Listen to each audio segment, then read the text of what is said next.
BJP की सबसे बड़ी ताकत बने योगी। यूपी में सब जानते हैं योगी कितने हैं उपयोगी। 2027 की जंग से पहले बीजेपी ने बदली पूरी रणनीति। पीडीए खेमे की टेंशन बढ़ी, क्या ब्राह्मण भी देंगे योगी का साथ। दिल्ली से लखनऊ तक बैठकों का दौर, संगठन को मिला अब नया मिशन। योगी पर है सबसे बड़ा भरोसा, क्या हिट होगी फिर से मोदी योगी की चुनाव में जोड़ी। अभी से विरोधियों की टेंशन बढ़ी। एक तरफ योगी का चेहरा, दूसरी तरफ पीडीए की चुनौती।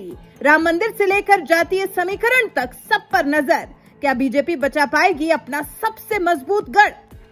ये सवाल इसलिए क्योंकि यूपी की राजनीति में अब हर रास्ता 2027 विधानसभा चुनाव की ओर जाता दिखाई दे रहा है। चुनाव भले ही दूर हो, लेकिन सियासी शतरंज की बिसात पूरी तरह बिछ चुकी है, क्योंकि 2024 लोकसभा चुनाव में बीजेपी को उत्तर प्रदेश में बड़ा झटका लगा था।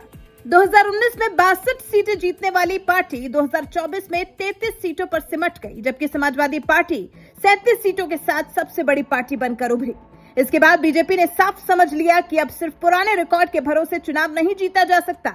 यही वजह है कि दिल्ली से लेकर लखनऊ तक लगातार बैठकों का दौर शुरू हो गया है और राष्ट्रीय अध्यक्ष नितिन नवीन का दौरा हो या संगठन में बदलाव हो, हर फैसला मिशन 2027 को ध्यान में रखकर लिया जा रहा है। लेकिन सबसे बड़ा सवाल यही है कि आखिर बीजेपी की सबसे बड़ी ताकत क्या है और कौन सी चुनौतियां उसकी राह मुश्किल बना सकती हैं। अगर बीजेपी की सबसे बड़ी ताकत की बात करें तो पहला नाम मुख्यमंत्री योगी आदित्यनाथ का आता है। आज भी उत्तर प्रदेश में बीजेपी की राजनीति का सबसे मजबूत चेहरा योगी ही है।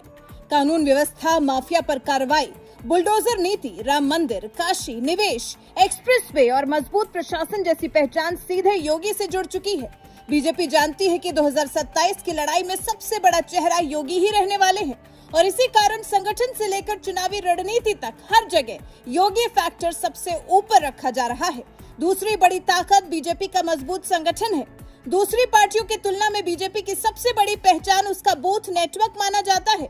2024 के बाद पार्टी ने महसूस किया कि कुछ जगहों पर संगठन कमजोर पड़ा था, इसलिए प्रदेश टीम में बदलाव किए गए और बूथ स्तर तक नई ऊर्जा भरने की तैयारी शुरू कर दी गई।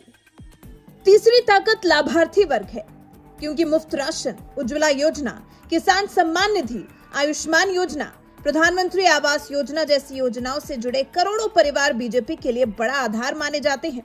पार्टी का मानना है कि योजनाओं का सीधा लाभ पाने वाले लोग चुनाव में भी उसके साथ खड़े हो सकते हैं। चौथी ताकत सामाजिक समीकरण है। पिछले एक दशक में बीजेपी ने सिर्फ और गैर जाटव दलित समाज में भी मजबूत पकड़ बनाई। अब पार्टी की पूरी कोशिश है कि ये समीकरण 2027 तक पहले की तरह मजबूत बना रहे। सबसे पहले चुनौती समाजवादी पार्टी का पीडीए फॉर्मूला है, क्योंकि पिछड़ा, दलित और अल्पसंख्यक को एक साथ जोड़ने की रणनीति ने 2024 लोकसभा चुनाव में समाजवादी पार्टी को बड़ा फायदा पहुंचाया।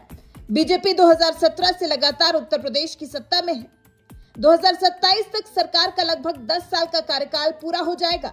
ऐसे में बेरोजगारी, भर्ती परीक्षाएं, पेपर लीक, स्थानीय समस्याएं, महंगाई, टिकट वितरण और स्थानीय नेताओं की नाराजगी जैसे मुद्दे चुनावी माहौल को प्रभावित कर सकते हैं। दूसरी ओर बीजेपी और सरकार का कहना है कि एसआईटी जांच चल रही है और अगर किसी स्तर पर कोई गड़बड़ी सामने आती है तो कार्रवाई की जाएगी। चौथी चुनौती विपक्ष का बढ़ा हुआ आत्मविश्वास है। 2024 के नतीजों के बाद विपक्ष खुलकर कह रहा है कि अगर पीडीए का समीकरण मजबूत रहा, कांग्रेस का सहयोग मिला और बसपा का वोट पूरी तरह बीजेपी की तरफ नहीं गया तो 2027 का मुकाबला बेहद दिलचस्प हो सकता है। फिलहाल इतना साफ है कि 2027 का चुनाव सिर्फ सरकार बनाने का नहीं, बल्कि उत्तर प्रदेश की नई राजनीतिक दिशा तय करने का चुनाव होगा। एक तरफ योगी की सबसे बड़ी ताकत है तो दूसरी तरफ विपक्ष की सबसे बड़ी चुनौती। अब फैसला आखिरकार जनता के हाथ में होगा।